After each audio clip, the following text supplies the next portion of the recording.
Sejam muito bem-vindos ao 8º episódio do Stay the Fuck Home. Hoje vou estar à conversa com João Fonseca, o português na FIFA, e vamos falar essencialmente sobre futebol. Portanto, João, antes de mais, muito obrigado por teres aceito este meu convite para, durante aqui 30 minutos, falarmos um bocadinho sobre a pandemia e o futebol. E, portanto, a primeira pergunta que eu te coloco é a seguinte: como é que alguém que trabalha em Business Intelligence está a analisar aquilo que se passa com a pandemia e com este contexto do futebol, em particular? Antes de mais, Miguel, obrigado pelo convite. É sempre interessante, apesar de... nós temos visto que muitas pessoas que estão ligeiramente mais aligeiradas com o trabalho. Isto não é o caso no mundo do futebol, apesar de haver muita gente envolvida na operacionalização, que neste momento não existe. Há também muita gente envolvida como staff organizativo das diferentes organizações, e estamos a falar desde os governing bodies, e neste caso onde eu me incluo, mas também a UEFA, as federações nacionais e ligas, mas também nos clubes e nas diferentes associações em Portugal distritais, mas também de jogadores, como o sindicato ou como os treinadores, que estão, eu diria, hora a hora, a tentar perceber o que é que isto nos pode trazer. E estamos nós, hora a hora, a tentar perceber como estão os diferentes governos num espaço mais macro, a tentar perceber o que é isto, o que é a pandemia, mas essencialmente em termos económicos, o que é que isto nos pode vir a trazer. Pois, essa era seria uma... Diz. Não, isto seria uma conversa muito rápida, de 2 minutos, sendo a minha resposta e a resposta dos economistas e diferentes analistas por esse mundo fora, que ninguém sabe. E acabámos aqui a conversa, uma situação que é uma situação que nunca vivemos, mas temos vários benchmarks e temos vários pontos de análise e diferentes data points que nos podem tentar ajudar a prever o que é que daqui para a frente podemos esperar. Sentes que o futebol, enquanto indústria, nunca mais vai ser o mesmo? Ou seja, há aqui um ponto de viragem, no teu entender? Há certamente um ponto de viragem, e por mais estranho que possa parecer, pode até nem ser negativo no longo prazo. E eu diria que se calhar o futebol até está mais salvaguardado em termos dessa tua frase de nunca mais vir a ser o mesmo. Está mais salvaguardado o futebol porque o futebol funciona numa base anual. Ou seja, não é comparável a um restaurante ou não é comparável a um pequeno negócio que funciona, num espectro de espaços temporais maiores, mas basicamente no dia-a-dia. Nós sabemos que as nossas receitas, tínhamos nós as competições e o contexto adequado para as poder organizar, para que os jogadores possam praticar. Nós sabemos que as nossas receitas virão todos os anos com maior incremento ou não, mas há contratos em vigor. Essa é uma discussão interessante também perceber em termos de contratos de direitos televisivos o que é que pode vir a acontecer, mas há contratos em vigor. Nós sabemos que vamos todos sair a perder. Vamos ir a perder desde o ponto de vista do topo da pirâmide, como por exemplo a FIFA, mas essencialmente nas federações nacionais, ligas e clubes. Aqui os jogadores são também uma parte muito importante da equação, porque serão porventura a parte mais frágil. Mas essencialmente, sim, é um ponto de viragem. Sim, estamos de alguma forma salvaguardados, porque passada esta tormenta, nós teremos campeonatos, nós teremos jogos, nós teremos receitas mais ou menos asseguradas. Os adeptos, as pessoas vão continuar a querer ver futebol, quiçá até mais, porque estão com este hiato temporal e que tanta falta isso lhes faz, sabendo porém e tentando perceber que o futebol será, e como essa frase tão conhecida nos diz a coisa mais importante das coisas menos importantes. Mas mesmo assim, eu diria que sim, ponto de viragem, sim, muito importante, e podemos vir mais à frente falar um bocadinho sobre isso. Perceber o que é que podemos fazer nestes 3 meses para melhorar o nosso ecossistema, que é um ecossistema muito dependente, mas é muito dependente desde a FIFA até ao clube mais pequeno. E eu diria mais dependente nos clubes mais profissionalizados. As estruturas de receita têm poucas linhas, eu diria. Tem a linha dos direitos televisivos, tem a linha de patrocínios, de receitas de bilheteira e algum merchandising. Não tem muito mais que isso. Sabemos que os direitos televisivos representam cerca, e eu vou falar num espaço mais de clube que está no top tier, representará cerca de 60% do total das receitas. Se falarmos, por exemplo, num clube de segunda liga, aqui em Portugal, ou de primeira liga, de metade da tabela para baixo, estamos a falar de 80% a 85%. Ou seja, há uma coisa de antemão que temos que perceber: sim, somos muito dependentes dos fatores externos. E se eu passar para a segunda receita, que será mais comum e a maior das diferentes organizações, falo de sponsorship, falo de patrocínios, que está umbilicalmente ligada às televisões, porque os patrocínios Claro. investem nos jogos, nos clubes, nas organizações, porque querem ver a sua Para marca ter exposta nas exposição, televisões. exatamente. Por isso, é um ecossistema muito, muito dependente. Acho que se ainda não tinham percebido, acho que devemos ter como primeiro entendimento essa questão. Era exatamente aí que eu ia tocar agora. Esta pandemia veio trazer à tona que o ecossistema está muito dependente de 2 ou 3 linhas, como tu estás a dizer, e achas que este contexto atual servirá para uma mudança desse ponto de vista? Eu não diria que servirá para uma mudança no próximo ano. Há que haver uma análise de contexto, que de alguma forma vinha sendo feita por um ou outro player que lhe interessava mais apostar na inovação e tentar perceber e prever o que é que daí virá. Mas nós percebemos que existem novos players a entrar no mercado, mas também percebemos que o que as pessoas querem são ver os jogos, ou seja, a receita naturalmente terá de passar, pelo menos nesta primeira fase, pelos broadcasts internacionais, tradicionais, digo, sempre sem perder de vista as Amazons ou as Googles desta vida, que vão entrar em força, e vão entrar, não, já estão, mas entrarão com mais força, e podem aproveitar-se desta oportunidade. Uma coisa que eu acho que é muito importante ressalvar, e ainda não vi ninguém a ressalvar este aspecto, e eu não me canso de dizer isto, é que se sim as televisões e os broadcasts, os operadores, são quem nos traz e quem nos sustenta maioritariamente, não podemos esquecer que, se seguirmos a cadeia de valor, são sempre, mas sempre, os adeptos,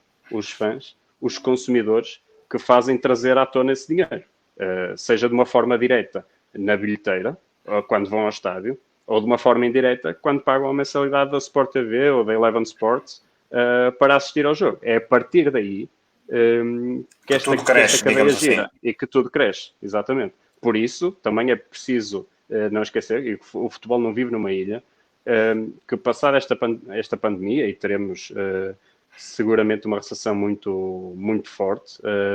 Uma coisa interessante também é que não teremos particularmente, ou quase por todo o mundo, é preciso entender se os adeptos, se os consumidores continuarão com o poder de compra suficiente para sustentar essas tais mensalidades, que no fim das contas são o trigger para que tudo isto gire.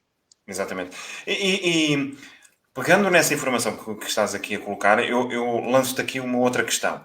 Eu há dias estava a fazer uma live como esta com o Vasco Sacramento. O Vasco tem a Sons em Trânsito, que agencia um conjunto grande de artistas, faz produção, concertos, etc. E o Vasco estava a dizer que provavelmente haverá não diria um déficit, mas uma falta de confiança dos consumidores, dos participantes em concertos, para que, a seguir à pandemia acabar, voltarem novamente a assistir a concertos, teatros, etc. Achas que, do ponto de vista do futebol, sendo um mercado muito ligado aos adeptos, como estavas a dizer, haverá essa falta de confiança para haver um regresso massivo, vou usar esta expressão, aos estádios, para ver um Real, um Barcelona, um Mónaco, um PSG, um Sporting, um Benfica, Porto, whatever, não interessa. Achas que haverá esse déficit de confiança?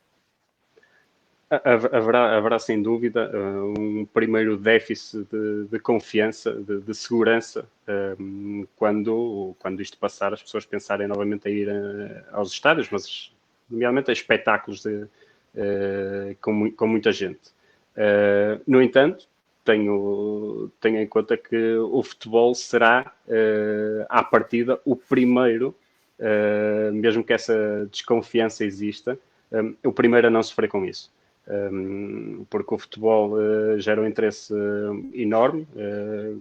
Eu diria, mas desculpa interromper, João, mas achas que poderá haver aqui uma reconfiguração do público? Ou seja, poderemos ter menos pessoas nos estádios, mas mais pessoas a subscreverem os serviços em casa? Olha, eu vou aproveitar essa tua pergunta e vou dar 2 passos atrás para dizer que, e devíamos ter começado por aqui, primeiro, para entendermos como isto começou, e aqui em Portugal, mas nomeadamente na Europa, as competições foram canceladas mais ou menos a meio de março, 12, 13 de março. Aqui em Portugal foi a 12, não canceladas, mas suspensas à data. E podemos ver, deixa-me olhar aqui para as minhas notas só para não me enganar. Nós tínhamos em Portugal, quando as competições foram suspensas, 17 casos de coronavírus. E ao mesmo tempo, Itália suspendeu o campeonato, um dia depois ou um dia antes, com 2.500 casos. Há aqui uma diferença e é de salientar que tanto o governo no espaço macro, mas aqui a Federação e a Liga na indústria de futebol atuaram rapidamente, sem grande hesitação, e de forma a salvaguardar, antes de mais, a saúde dos portugueses e dos espectadores. Mas isto voltando que eu não consigo admitir em tese, a mim causa mesmo muita confusão, que se façam jogos e que se organizam jogos sem adeptos. Não foi essa exatamente a tua pergunta, mas indo de encontro à tua pergunta, sim, existem um sem número de cenários em cima da mesa, não só para a Liga Portuguesa, mas para as diferentes ligas, e eu diria que todas elas se sustentam, se alguma vez forem recomeçadas, e isso também é um bom tópico depois para falarmos mais à frente, começarem ou concluírem-se à porta fechada. Peço imensa desculpa, não consigo entender o futebol sendo praticado e disputado à porta fechada. Tenho quase por seguro que os operadores também não considerarão esses jogos um digno produto. Não há qualquer comparação entre um jogo transmitido com público ambiente para um jogo disputado à porta fechada, e já vimos diversos exemplos, mesmo recentemente, da Liga dos Campeões ou da Liga Italiana. Mas sim, concluindo que sim, acredito que haverá um grande interesse das pessoas em observarem e verem o jogo através dos broadcasters tradicionais, mas também da forma digital nas OTTs. Também será muito interessante ver que papel é que elas terão, primeiro, se sobrevivem, porque as OTTs são um negócio que é, principalmente o desporto, que é recente, digamos. Estamos a falar num espaço de 5 a 10 anos. E sabemos que eles estão a investir muito dinheiro, mas sem grandes lucros, nenhuma delas. Ou seja, a primeira pergunta é, será que eles sobrevivem? Depois, com que armas é que ficarão para depois investir nas propriedades? E depois como é que as distribuirão? Porque vemos OTTs a distribuir também por broadcasters tradicionais. Ou seja, Concluindo, peço desculpa por vejo o futebol a continuar a ser com adeptos, nem sequer concebo isso de outra forma, mas vejo uma grande oportunidade para outros players entrarem e para o consumo dos adeptos ser feito de não contrariando o que eu disse anterior, mas adicionando à forma física também a forma digital. E indo de encontro a um aspecto que há pouco estavas a falar, da questão da suspensão das competições, como é que numa situação destas, em teu entender, se consegue gerir a saúde dos espectadores e dos atletas e o fecho dos campeonatos e das ligas europeias? Porque, quer queiramos, quer não, houve uma paragem, ainda faltava uma série de jornadas para o fim na maior parte dos campeonatos, e, portanto, atribuir, como já se falou, o campeonato a uma determinada equipa nesta fase acaba por ser prematuro, dizem alguns analistas, outros dizem que acaba por ser o melhor, para dessa forma conseguimos retomar a pré-época no espaço habitual. Mas como é que se... Ou seja, olhando de uma forma mais macro, como é que uma entidade como a FIFA ou como a UEFA conseguem ter algum papel de relevo na definição da estratégia ou da política que será seguida daqui para a frente, neste aspecto? Se é que tem que ter algum papel. Sim, tem obrigatoriamente que ter algum papel. E fazendo o paralelismo, se o governo tem que ter papel a assegurar as empresas e a contribuir para que elas não abram falência, por ordem de maior razão, a FIFA e a UEFA têm que fazer o mesmo na indústria do futebol. Mas sim, a FIFA já ontem, já publicou uma série de diretrizes que basicamente definem que os campeonatos, porque não podemos esquecer que tanto Liga como Federação são autónomas para decidir se cancelam, se suspendem ou se continuam e de que forma continuam, mas a FIFA o que fez foi flexibilizar todo tipo de cenários. Mesmo numa situação, porque a época aqui no espaço europeu tende a acabar no dia 30 de junho, em termos contratuais, e a FIFA flexibilizou a extensão de contratos, flexibilizou a prorrogação e extensão de datas para as ligas. Mais não fez, e eu acho que é o mais importante, porque também não poderá fazer mais nesse âmbito, do que flexibilizar para todas as federações aquilo que, consoante o contexto, e o contexto é diferente de país para país, decidir o que entender melhor. Para além disso, já circularam algumas notícias sobre uma intenção, nomeadamente da FIFA, da criação de um fundo de apoio para todo o ecossistema. Falando um bocadinho também do que se passa por cá, e eu acho que devemos sempre diferenciar a parte não profissional da profissional, porque se nós dizemos, e se eu digo que a parte profissional é super dependente no caso das transmissões televisivas, esse problema não se põe, pelo menos de forma tão premente na parte não profissional. Porque, regra geral, não tem receitas de direitos televisivos. Nesse âmbito, a Federação, e foi ontem que o fez, cancelou, deu as provas, primeiro deu as provas por concluídas, não haverá campeões, não haverá descidas, e está ainda a estudar-se como e se haverá subidas. Mas para além de ter criado uma linha de crédito já há duas semanas, de 1 milhão de euros para os clubes, criou um fundo de cerca de 5 milhões de euros de apoio desses diversos stakeholders. Estamos a falar de clubes, mas estamos a falar também de associações distritais de jogadores e treinadores. E isso, eu diria, é o papel que lhe cabe. E no qual, nesta discussão específica, que concordo. E isto transpondo esta conversa para os campeonatos profissionais, sou-te muito sincero, no meio desta imprevisibilidade, tendo em conta que ninguém pode pôr em causa a saúde pública. Não vejo grande abertura para que se concluam épocas no meio deste contexto. Não vejo, primeiro ponto, porque a troco de quê o futebol poderia estar a pôr em causa a comunidade.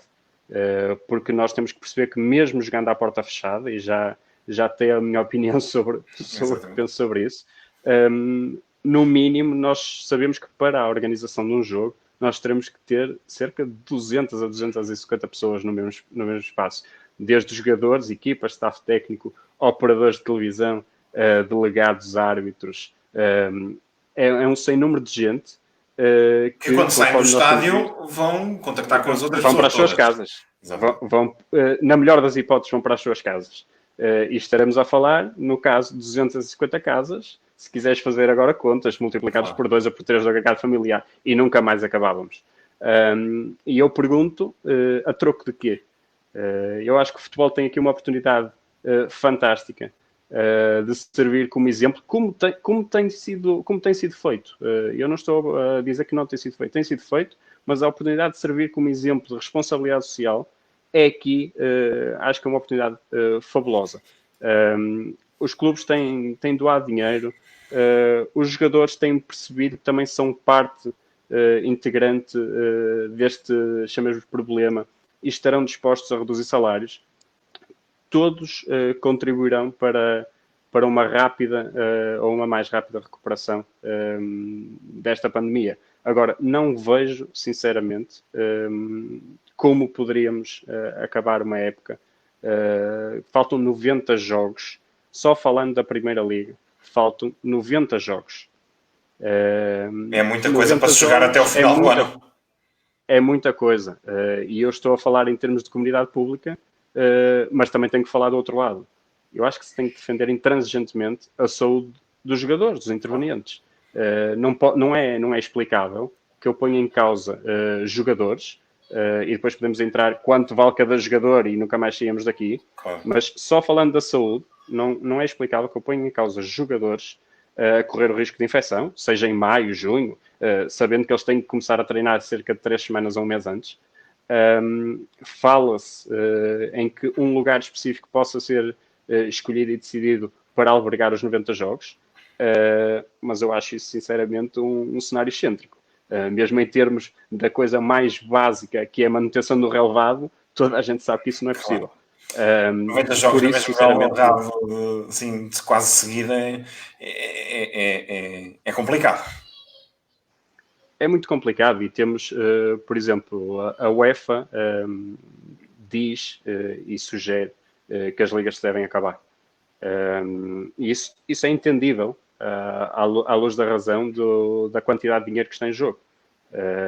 Ontem mesmo o CEO da Premier League e o presidente da La Liga Espanhola disseram que não acabar a época representará uma perda de 1.000 milhões para cada um. O que é verdade. Mas eu também digo o contrário. A próxima época a começar traz para a Premier League cerca de 2,5 a 3 mil milhões. Ou seja, é mau perder milhões? É certamente mau.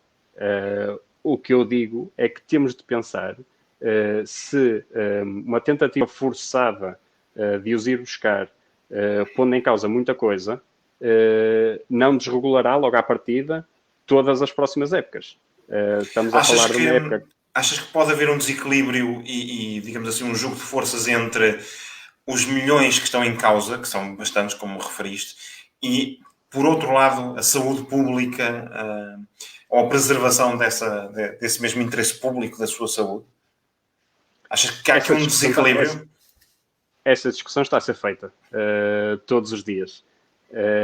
E é uma questão muito sensível.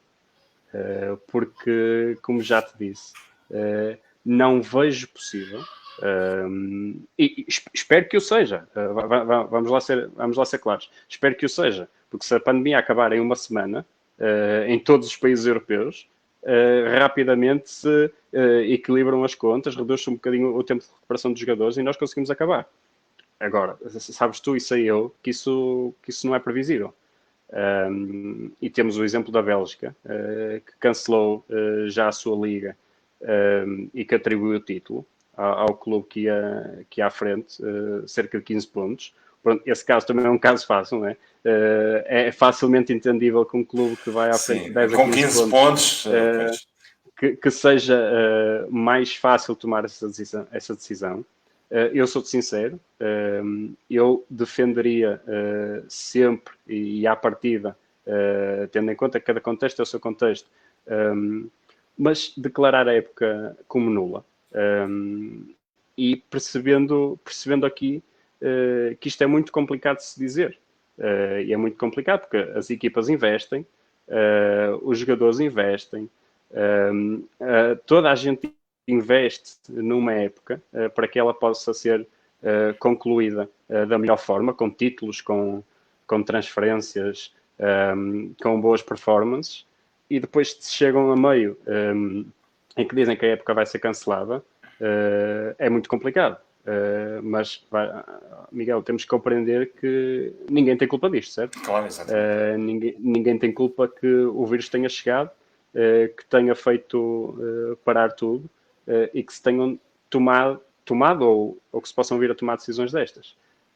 O que eu queria frisar aqui do meu ponto de vista é que, para mim, o mais importante é que nós estejamos capazes, organizados, para começar a próxima época.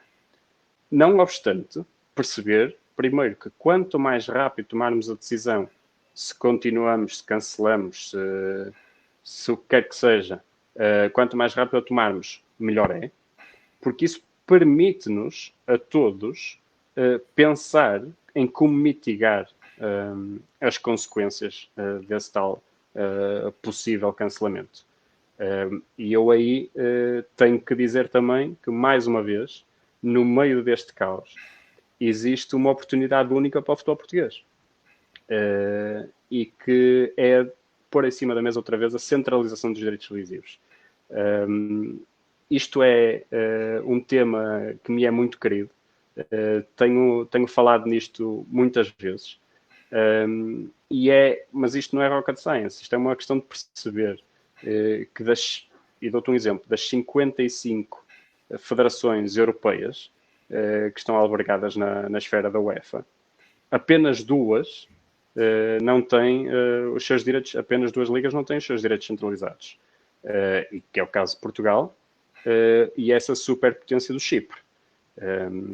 Por isso, eu diria que bastando olhar para a esquerda ou para a direita, que seria, no primeiro, facilmente entendível que é uma mais-valia. E depois, sabendo que é uma negociação complicadíssima e que aqui os três grandes fazem uma pressão tremenda, porque também não lhes interessa que o gap seja encurtado, entre os diversos clubes. Mas aí, peço imensa desculpa, tem de ser uma falsa questão. Porque o negócio e eles mesmos ficarão muito mais fortes se a competitividade aumentar. E digo isto só para pôr um exemplo muito claro em cima da mesa. Nós sabemos que os clubes, até do ponto de vista da falta de sustentabilidade deste negócio que temos vindo a falar, que estão muito dependentes das receitas televisivas, nós sabemos que os clubes precisam de liquidez. Porque esse é o problema. Esse é o problema deles, a falta de liquidez. E sabemos, do outro lado, que os operadores que não vão pagar por jogos que não sejam transmitidos, claro está, mas que provavelmente quererão uma redução temporal dos contratos em vigor. Pelo menos para não se obrigarem eles mesmos a cumprir até 2026, 2027, e há alguns contratos que vão até essa altura, porque eles não sabem o que é que virá daqui a 10 anos. Ou seja, eu acho que dentro destes dois pontos de vista, a intenção dos clubes de terem liquidez e os operadores da intenção de renegociarem e ou encurtarem a duração dos contratos já existentes, podemos chegar aqui a um entendimento. Será sempre muito difícil, mas eu acredito que num futuro próximo não teremos uma melhor oportunidade. Esta é a oportunidade certa, percebo. E olhando para o que estavas a falar, qual é que é a tua opinião entre a renegociação contratual que muitos clubes estão a fazer com os jogadores? O caso mais mediático foi o da Juventus, por razões óbvias do Cristiano Ronaldo. Mas em contraponto com o layoff que alguns clubes em Portugal estão a adotar. Ou seja, nós vemos o sindicato dos jogadores, aqui há 2 ou 3 dias, vir dizer que era impensável o layoff num clube de futebol quando os jogadores estão dispostos a renegociar. Mas sendo o clube, em última análise, uma entidade patronal, como outras tantas, qual é que é a tua opinião, indo de encontro àquilo que estavas a falar há pouco, entre o layoff sim ou não, ou a renegociação mais afincada? Porque o layoff acaba por ser unilateral. Eu decido, eu mando, ponto final, parágrafo. A negociação inclui a outra parte. Exatamente. Eu aqui, é assim, à partida e não tendo todos os dados na minha posse, eu diria que seria melhor para todos uma negociação coletiva, desde já. Vimos que tanto Liga como Sindicato não chegaram a um acordo para esse propósito, mas eu diria que esse seria o melhor caso possível. Já vimos vários clubes a aderirem ao layoff, e eu tenho que dizer que, do seu ponto de vista, eu tenho que os entender. Porque primeiro, porque eles não têm só jogadores, e eles têm trabalhadores na administração e nos respectivos staffs que não são jogadores profissionais. Ou seja, tomar uma medida para uns e outra medida para outros, do ponto de vista de quem dirige, poderá não ser a melhor solução. Agora, sem dúvida que uma renegociação, até do ponto de vista de não sobrecarregar o Estado com pagamentos de uma ordem de grandeza muito interessante. Apesar do teto máximo ser balizado em cerca de 2.000 euros por empregador, seria sempre, todos bateriam, ou quase todos bateriam nesse valor. Mas eu entendo também quem defenda o layoff. Eu acho que aqui será uma decisão muito própria dos clubes, e a partir do momento em que eles sabem que, se forem para layoff, eles vão estar a reduzir a sua folha salarial a 16%, porque é disso que se trata, que nunca conseguiriam numa renegociação com quem quer que seja. Eu percebo os dois lados, dizendo de antemão que a melhor solução passaria sempre por uma negociação coletiva, que, como vimos, até há 2 dias, não surtiu efeito. Para terminarmos a nossa conversa, uma vez que já estamos a esgotar o nosso tempo, deixava-te aqui uma última pergunta. E voltando aqui um bocadinho ao início, como é que alguém que trabalha em análise de negócio, estando em teletrabalho, suponho que seja o teu caso, consegue ter, digamos assim, um coletivo de trabalho, porque não és a única pessoa no departamento, portanto, como é que se consegue conciliar toda uma equipa de trabalho em teletrabalho num gigante como é a FIFA, e como é que o teu departamento em específico está a analisar o negócio deste ponto de vista da pandemia? Essa é uma excelente pergunta, que não se refere só, claro está, à minha situação. Claro. Estamos todos no mesmo barco. Quase todos no mesmo barco. É uma experiência, digamos assim, muito, muito interessante. Eu posso confidenciar que até esta situação, que era algo cético do teletrabalho, se bem que continuo a preferir e a entender que não se consegue nem trabalhar da mesma forma, nem ter os mesmos níveis de teamwork, digamos assim, em teletrabalho ou fisicamente. Isso é da pessoa humana, e uma pessoa trabalha e tanto melhor quando consegue virar a cara para a sua direita e perguntar ao colega que ali está o que pensa e sobre determinado assunto e discutir para partir para uma... do ponto de vista da análise em si, que me perguntas, salientar que tínhamos um deadline muito importante, e isto eu falo agora em termos FIFA, porque iríamos ter a primeira nova competição global de clubes no verão de 2021, organizada por nós. Estamos a falar numa prova que estaria avaliada em cerca de 2 bilhões, que já não vão entrar. A FIFA flexibilizou a sua posição, e muito bem, e permitiu o adiamento do Euro e da Copa América para esse slot temporal. Ou seja, como vês, são 2 bilhões logo que à partida não entrarão. Exatamente. Não está cancelada a competição, está adiada e a ser estudada a melhor altura de a colocar. Mas isto para dar uma ideia, e posso-te dar outro valor muito interessante, que, por exemplo, o futebol europeu está avaliado em 26 bilhões por época. Dou-te outro valor, a FIFA tem um turnover de cada 4 anos de cerca de 7 bilhões. Isto são tudo números gigantes. Quando tu partes para uma suspensão praticamente a 100% de tudo o que acontece na indústria, durante, até ver, eu diria 3 meses. Mas e se forem 6? E se houver um novo surto em outubro, novembro, como já vimos vários especialistas a dizer? Eu diria que isto é uma análise dia a dia, é tentar perceber as consequências, as perdas, para depois, e as perdas são fáceis de avaliar. Como te disse, as linhas são poucas, são muito grandes, sim, eu entendo, o valor é muito elevado, mas são poucas, e quando as linhas são poucas é fácil de perceber qual é o valor que tu perdes, nomeadamente nas ligas, nomeadamente também em termos de federações nacionais, que iriam receber logo à partida 10 milhões por participation fee no Euro em 2020.